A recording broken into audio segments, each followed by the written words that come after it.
Je me trouve en plein cœur du Val-de-Serre, tout au nord-est de la Manche. C'est d'ailleurs l'un des plus beaux territoires du département et je vous propose tout de suite d'en découvrir les plus beaux trésors.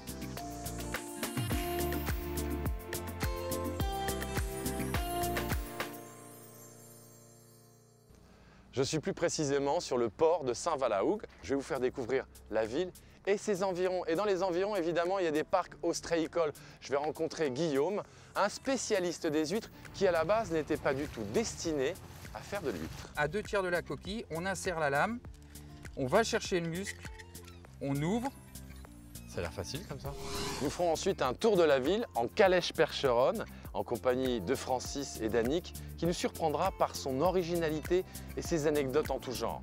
Je suis sûr que les Allemands qui sont venus faire leur mur de l'Atlantique, ils n'ont même pas goûté ça. Oh, bah, ils savaient pas, ils avaient tout arraché. Un canon qui tonne et les Anglais s'en vont. Ah, Oh les froussards. non, mais ils se moquent. J'irai ensuite sur l'île Tatiou, un vrai petit coin de paradis de 28 hectares où la faune et la flore y sont préservées. Et c'est une île qui a eu 1001 vies. Ah oui, c'est très très beau. Elle est bonne ?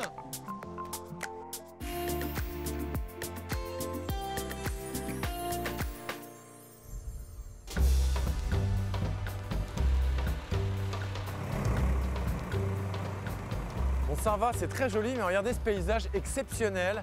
On est devant la baie là, avec des centaines de parcs à huîtres parce que c'est la spécialité de la ville. Il faut vous dire que ici c'est le berceau de l'huître en Normandie et j'ai très envie de goûter l'huître et de découvrir l'ostréiculture. D'ailleurs, j'ai rendez-vous avec Guillaume, totalement passionné par son métier. Alors, Guillaume. Ah, bonjour Guillaume. Bonjour, enchanté. Vincent, enchanté. Ouais. On n'est pas bien là. Ah oui, avec un beau soleil, le soleil du matin, là, c'est agréable et ça fait du bien. Est-ce que cet endroit est un spot particulièrement bon pour faire des huîtres ou pas? Ah ben oui, sur Saint-Va, c'est vraiment le site idéal. On a déjà, bon, le site s'y prête, le lieu et surtout l'avantage c'est qu'on a une eau qui est très riche. Bon, t'as besoin d'aide aujourd'hui? Je remonte les manches? Pourquoi pas, oui. Ok, ben je monte avec toi dans le tracteur, on y va? Pas de souci.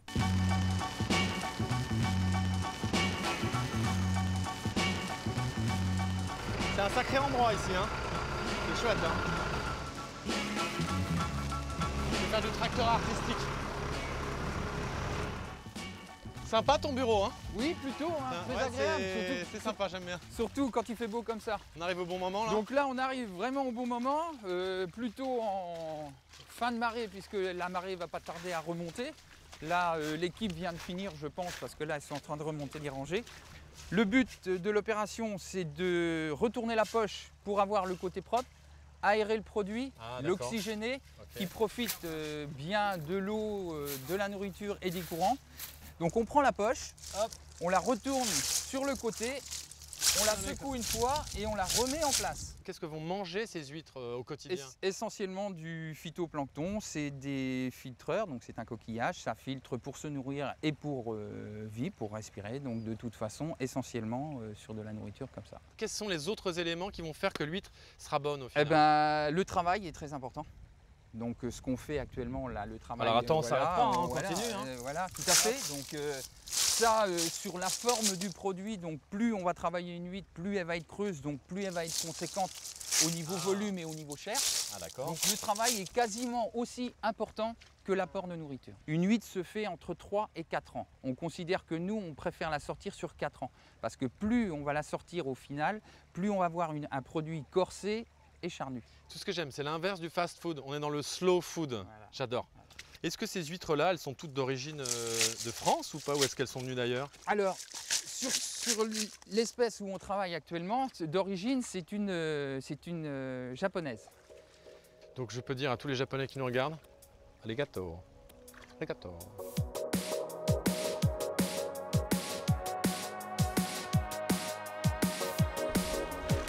Donc Vincent, je te propose maintenant, en quittant le site, d'aller voir les toutes petites qu'on a semées au mois d'avril.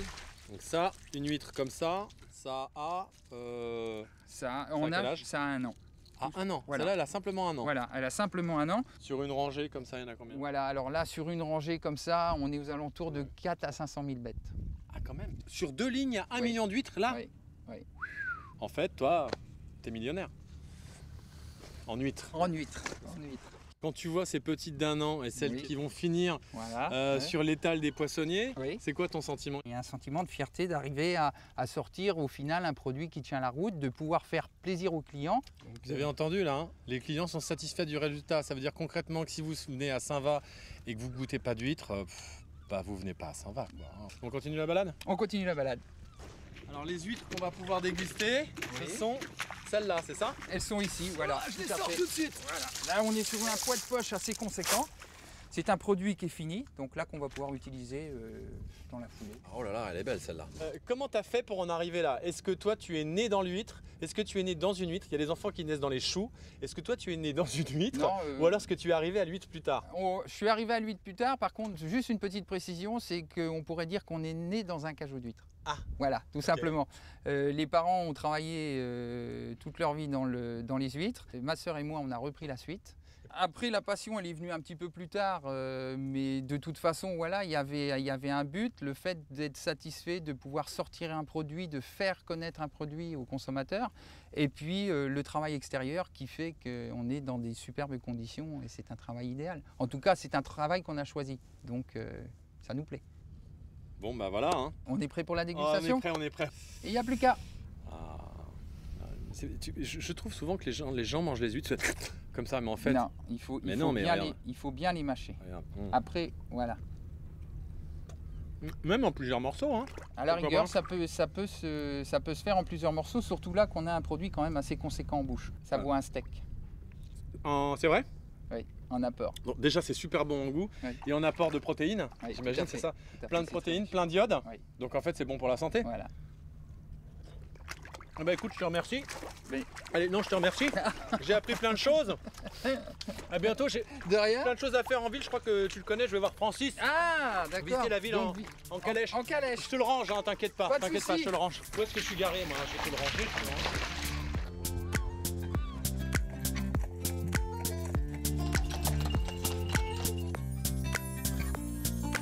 Après les huîtres, retour sur la terre ferme. Je me trouve maintenant donc dans la ville de Saint-Va-la-Hougue et j'ai rendez-vous avec Annick et Francis qui vont me faire découvrir cette ville à bord d'une calèche.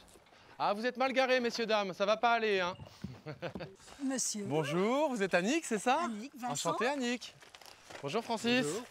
Alors, donc, Annick, vous êtes la mémoire vivante de Saint-Va, si on peut dire ça. Vous êtes aussi historienne, c'est ça? Oui, je suis surtout historienne. Vous êtes avant surtout d'être historienne, donc mémoire. vous allez me raconter, vous allez me révéler tous les secrets de Saint-Va, de l'histoire de Saint-Va. Et vous, Francis, racontez-moi, c'est quoi l'histoire que vous avez avec cette calèche et avec ces beaux percherons? Parce qu'il y a il y a de la matière là. Ah. Oui, c'est bien musclé, hein? Ah, c'est que du muscle. C'est que du muscle. Comme vous, quoi. Ben, voilà. Comment ça a commencé l'histoire avec Ça a commencé ces chevaux, cette que calèche? je suis né avec les chevaux, puisqu'autrefois on n'avait pas de tracteur, hein, c'était pas Ouais, mécanisé, ouais, donc ouais. c'était nos serviteurs dans les fermes. Oui, d'accord. Et puis on a évolué, on s'est mécanisé, mais le cheval est quand même resté dans Dans vos cœurs? nos cœurs. Et pour les utiliser et aussi pour les maintenir, parce que Ouais, c'est ouais. quand même des races qui sont menacées. Nous, on a dit on va les sauver en faisant du loisir. D'accord. Donc voilà, donc on a mis un projet sur pied ici à Saint-Va-la-Hougue pour faire des balades. Alors, on commence la visite directement dans la calèche ou on a une autre étape avant? Écoutez, je vous propose la chapelle des Marins. C'est D'accord. l'ancienne église de Saint-Va. Et puis, c'est ici que battait le cœur du village tout de même. Alors, cette chapelle, déjà, je la trouve très jolie. Oui, c'est Arche romane. oui. Elle date du XIe siècle. Et elle est dédiée à Notre-Dame Auxiliatrice, là, tout là-haut, qui Ouais. protège les marins. Ah. Et c'est le chœur et l'abside de l'ancienne église de Saint-Va. Ah, donc elle était beaucoup plus grande avant. Avant, elle s'étendait jusqu'au monument mort. Ah, d'accord, ah oui, en effet. Ce qui permet de la dater du XIe siècle, ce sont aussi ces modillons. Vous voyez, les modillons, Oui. c'est ce qui soutient Ouais, donc, d'accord. les pierres. Et là, cherchez l'erreur. Il y en a un qui n'est pas vraiment du XIe siècle. Ah oui, d'accord, en fait. Un pêcheur avec la casquette, c'est ça? Et voilà, c'est quand l'église a été, la chapelle a été réhabilitée, eh bien l'artiste a marqué son œuvre, Bon, on va voir à l'intérieur si ça leur a porté chance. dédiée aux marins et aux péris en mer. Alors, en fait, cette chapelle qui est censée être la protectrice des marins-pêcheurs, est-ce que ça a permis aux marins d'être protégés ou il y a eu beaucoup de périls en mer ici? Ben, il y a quand même pas mal de péris en mer. La preuve, c'est toutes ces plaques. Ce ne sont pas des ex-voto, hein, ce sont des plaques de souvenirs. C'est-à-dire que ça permet aux familles de tous ceux qui sont morts en mer et dont on n'a pas retrouvé le corps, de venir se recueillir, d'où toutes ces fleurs. On a la première plaque là, de 1960, mais si vous regardez celle-ci, à notre camarade Pierre Lenné, disparu en mer en 1983, sa famille venait régulièrement, je dis venait exprès, régulièrement apporter des fleurs, jusqu'à ce jour de 2009, où sa fille disparaît dans le Rio Paris. Donc lui, il est mort en mer. À bord d'un bateau, c'était un pêcheur. Il a une plaque sur la chapelle, sur le mur. Elle a une plaque par terre parce qu'elle est quand même par compassion. Alors c'est vrai qu'ici, c'est lourd de tout ce qui s'est passé. Hein. Et j'ai découvert quelque chose hier. Ces petits mots. Protégez-les tous et mes fils qui sont un sur la route et l'autre en mer, c'est mon vœu le plus cher. Donc là, on passe... Effectivement, ce ne sont plus que les péris en mer, c'est vraiment un vœu. Et on est à la limite de l'ex-voto. Oui, c'est sûr. C'est une demande clairement formulée hein, pour le coup. Oui. Et il y en a 3 comme ça. Et j'ai découvert vraiment par hasard, ça m'a beaucoup touchée. On continue la visite? On continue. Donc je repose les petits, les petites prières à Saint-Va. Je vous suis. Vous êtes ma guide. D'accord, et on y va. Voyager comme ça, c'est l'éloge de la lenteur. On appelle ça le slow tourisme. Le slow tourisme, ça me va très bien. J'ai mangé avec Guillaume des huîtres, c'est de la slow food. Hein, ça prend 4 à 5 ans pour avoir une belle huître. Ah oui. Et là, c'est du slow tourisme. On prend son temps ici, en fait. On va pouvoir faire une halte et on va monter sur la digue. Je voudrais vous faire goûter quelque chose. Ok. C'est quelque chose que j'ai retrouvé dans des contrats et des inventaires du XVIIIe siècle. Vous voulez me faire manger quelque chose qui date du XVIIIe siècle? Je mets le frein à main, voilà. Hop, frein à main. C'est ici? Alors, pour la petite surprise, on prend ce petit chemin. Le petit chemin qui sent la noisette. On va monter ce petit escalier. D'accord. Et là, il y a une plante. Je vous présente la Christe marine, ou perce-muraille, ou cornichon de mer. Ah, d'accord. Et là, donc, on va prendre un petit bout. On va prendre un petit bout. Au printemps, on peut donc cueillir sans arracher, puisque c'est une plante qui est vivace. Et tous ces petits ça, on fait des condiments. Donc, on fait au mois de juin. On met dans des bocaux, dans du vinaigre. Et l'hiver, on ressort ça. Alors, ce qu'on va faire, c'est qu'on va goûter. Quel goût ça a? Ah, alors, agrumes, pamplemousse, non.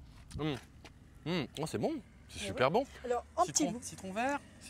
Moi, je dirais carotte et céleri. Ah bah voilà, comme quoi on n'a pas la même perception. Hein, mais bon. Alors, ah oui, c'est vrai. Hein? Carotte. Ah oui, c'est vrai. Enlevez-le de la bouche et puis maintenant, regardez ce qui vous reste comme goût en bouche. Carotte. C'est la citronnelle française en fait. Voilà, donc voilà le cornichon de mer moderne. Je vais en prendre quelques-unes puis on va continuer la balade. Hein. Voilà. Citron vert au début, carotte céleri et après que carotte. Incroyable, ça change tout le temps. Super.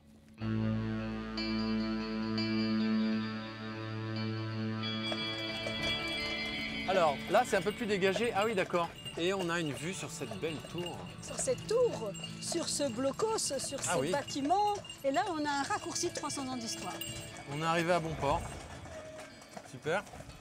Merci beaucoup, Francis, pour cette balade. Ben, je vous en prie. Et nous, on continue par là? Alors, on va prendre le petit chemin qui mène à la Porte aux Dames. C'est pas les dames auxquelles vous pensez. Non. Oh là là. Alors, nous y voici. Oui, nous voici à la Porte aux Dames. Alors, La voilà. où sont les dames? Annick, où sont les dames? Ah, les dames, elles sont à l'intérieur, les dames. Mais elles arrivaient par là. Ah donc? Et pourquoi la Porte aux Dames? Eh bien parce que là-bas, là, devant, c'était le port aux Dames. Ça donne toujours pas l'explication. Bah non. Ce port appartenait aux abbesses de l'abbaye aux Dames de Caen. Ah d'accord, je crois que c'était des femmes de petite vertu, moi. Ben voilà, ben non. Donc, on a ouvert cette porte, c'est un redent en fait, c'est une excroissance de fortification qui permettait de faire entrer les marchandises du port dans le fort. On continue par la Porte aux Dames? On passe, voilà. Je vous en prie, madame.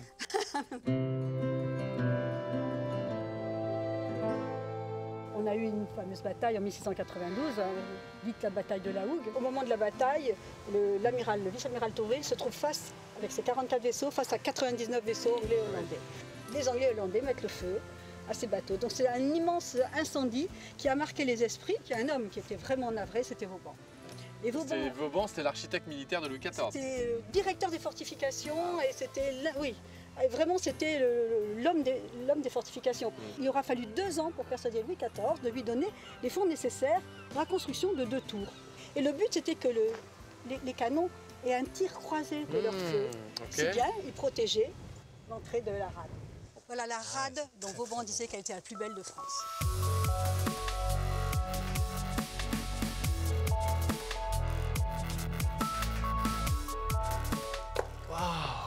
Voilà, c'est magnifique.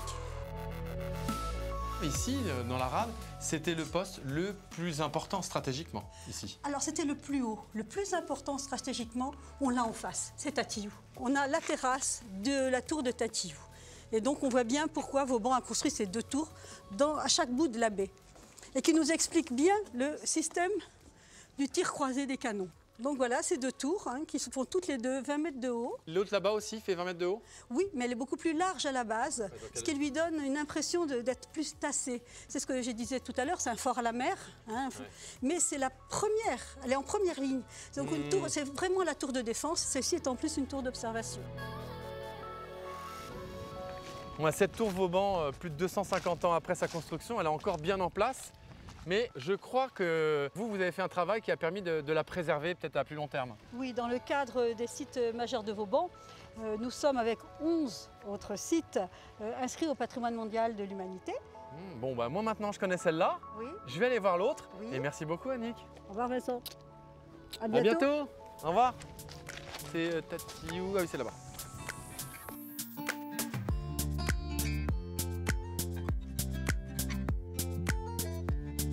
Je vais continuer ma balade par la découverte de l'île de Tatillou.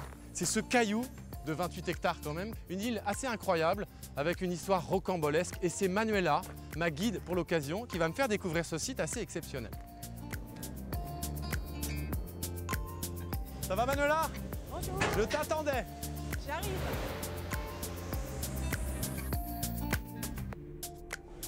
Bonjour Manuela. Bonjour Vincent. Et déjà, l'arrivée sur un bateau qui roule, je dis bravo, c'est pas mal. C'est original. Ah, c'est pas mal. Dis-moi, toi, qu'est-ce que tu fais ici à Saint-Va? Moi, je suis chargée de la promotion de l'île et puis je suis guide aussi à Tatillou. Je travaille aussi à la vente de billets au public. En fait, je fais le lien entre tout ce qui se passe sur l'île et le public. J'essaye d'expliquer aux gens ce qu'ils ont à voir ici à Tatillou. Bon, ça a l'air hyper chouette, mais surtout, il y a une histoire hyper riche à connaître sur l'île de Tatillou, non? Voilà, c'est ce que j'ai envie de te faire découvrir. C'est tout petit, ça fait 28 hectares, tu vois, 700 mètres de long sur 400 mètres de large. Mais il y a plein de centres d'intérêt différents sur l'île et je pense que ça devrait t'intéresser. Okay. Bon, bah on y va, il nous attend pas de toute façon. Il faut qu'on y aille. Si on reste là, il va partir sans nous. Il va partir sans nous, l'heure Okay. c'est l'heure. Tout le monde a son billet? C'est bon? Ok. L'histoire de Tatillou remonte très très loin, ça commence dès les Vikings. Oui, le nom Tatillou est d'origine viking. Tu sais, ça semble assez exotique quand on entend Tatillou. En fait, c'est d'origine scandinave. Ah bon? Tati, c'était un nom propre. Et le suffixe ou signifie terre entourée d'eau. C'était l'île certainement d'un chef viking qui devait se prénommer Tati ou Tat.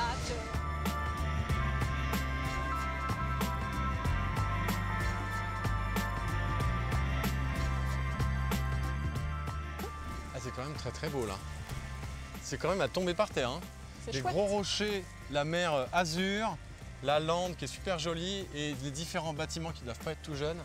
Oui, il y a toujours des contrastes comme ça de couleurs. Ça change assez vite et c'est toujours joli en fait. Tu te souviens toi de la première fois que tu es arrivée sur Tatillou? Oui, complètement. J'arrivais, je travaillais ici en tant que saisonnière et j'ai senti tout de suite l'atmosphère que je trouve non seulement sympathique, mais tu sens qu'il y a vraiment une aura, il y a quelque chose. Ouais. Elle est bonne? Elle est bonne? The water is good? Ça va. Ah bah voilà, je parle en anglais et puis il me répond en français. Ici, il fait très beau, là, c'est magnifique, on dirait un petit paradis. J'imagine qu'on arrive ici en hiver où on découvre cette île où il y avait peut-être beaucoup moins d'arbres d'ailleurs au début.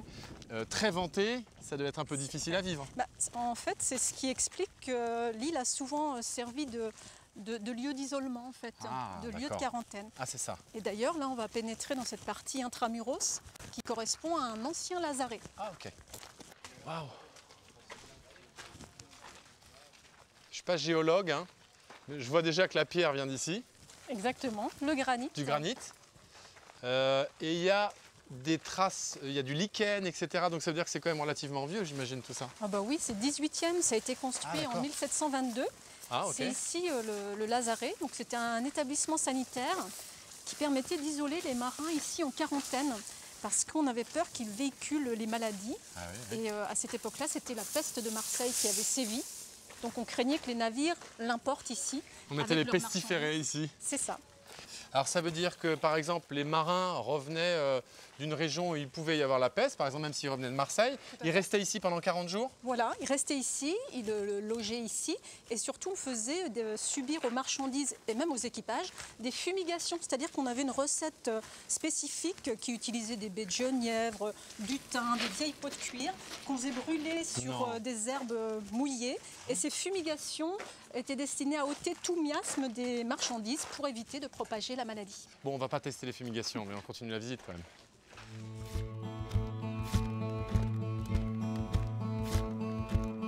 Donc en fait, cette île, elle a plein d'avantages parce que d'abord, l'isolement fait qu'on a pu y développer des choses uniques, comme ce lazaret qui était hyper utile à l'époque. Il y a un environnement, alors il y a quand même quelque chose qui m'étonne, c'est que c'est très vert. C'est très vert. Est-ce que ça doit pousser normalement ici, avec le vent qu'il y a, avec le sel ça doit être très compliqué de faire pousser des choses quand même. Les jardins, oui, réussissent à pousser ici grâce à l'abri des murs. En fait, ils sont protégés des vents et des embruns. Et puis aussi parce que j'ai un collègue qui est expert en la matière, qui est passionné de plantes grasses, de plantes exotiques. Et je vais essayer de te le trouver. Je pourrais te le présenter. Ah bah volontiers, j'aime bien les plantes grasses. Alors, où est le jardinier? Tiens, bah, il est là. Ok. Il est là, Ça va Manuela? Salut Henri. Bonjour Henri. Je te présente Vincent qui est ébloui par tes jardins. C'est très joli. Bonjour Vincent. Bravo, beau travail. Mais Merci. surtout, je me demande comment c'est possible, avec de l'air qui doit contenir tellement de sel, de réussir à faire pousser ces plantes-là qui, a priori, ne sont pas du tout de la région. C'est le moins qu'on puisse dire, non? Il y a des plantes en gros de toute la planète, quoi. Ah, de toute la planète, en fait. C'est comme un arboretum, un peu. Ouais, c'est une espèce de jardin botanique, quoi. Un jardin d'acclimatation. Qu'est-ce qui fait que des plantes qui, normalement, sont inadaptées à cet environnement sont adaptées, là? La douceur du climat, déjà. Je crois qu'il allait dire, c'est le travail du jardinier. La classe. Ah bah ça, attends, je peux te l'amener après. Donc la douceur du climat, aussi ce qui se passe de phénoménal, c'est-à-dire ce dont on parle tous les jours, c'est le réchauffement qui est plus qu'avéré en fait. C'est-à-dire que tous les quelques années, tu as des plantes qui avant qui ne poussaient pas, ou qui ne faisaient jamais de fruits, qui se mettent à pousser comme des dingues, et voire même à faire des bébés, c'est vrai, à devenir limite envahissants. Bon bah merci Manuela, parce que j'ai rencontré le jardinier pour qui rien n'est impossible. Bon, bravo. À une prochaine. À bientôt. Merci Henri. Salut. Merci Henri, à bientôt.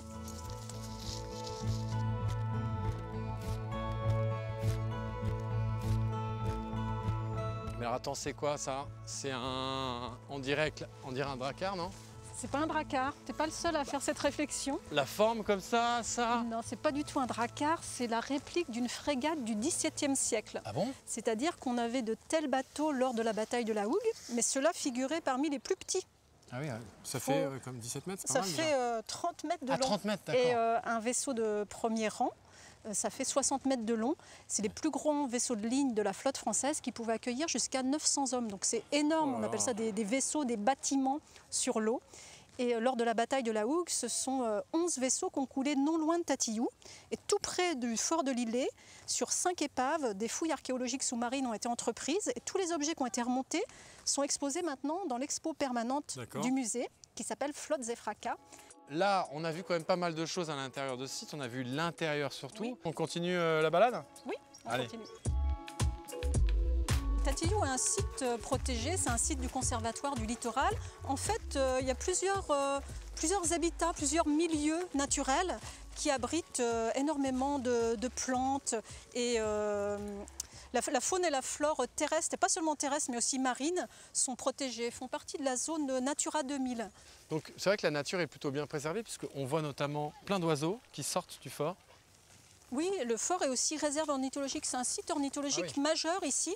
Les ornithologues comptent plus de 150 espèces différentes à l'année. Donc il y a les oiseaux marins que tu connais, mais il y a aussi des petits passereaux, des limicoles. C'est très riche. Il y a aussi un animal très très rare qui s'appelle le mouton. Le mouton qui Oh, est là des pour, moutons La tondeuse à gazon Voilà. écologique. c'est ça. Les moutons À quoi ça entretiennent, nous sert? Ah oui, c'est ça, c'est pour entretenir. entretiennent la prairie. Le site est propriété du Conservatoire du littoral. Mais en même temps, ça reste un endroit vivant. Ouais. Il y a aussi des animations, il y a un festival. Festival de musique, j'ai vu. Festival de musique, on organise un week-end cerf-volant au printemps. Il se passe plein de choses, c'est vraiment un lieu de rencontre et de découverte. Bon, bah, moi j'ai bien aimé, mais j'ai encore envie de le découvrir un peu. Donc je te laisse. Eh ben, moi, je dois Je te repartir. remercie. Continue ta visite À bientôt Manuela. et à une prochaine fois. Ciao. Au Bye revoir. bye. Regarde, c'est pas beau ça? Non, mais franchement, c'est vrai qu'on a l'impression d'être au bout du monde.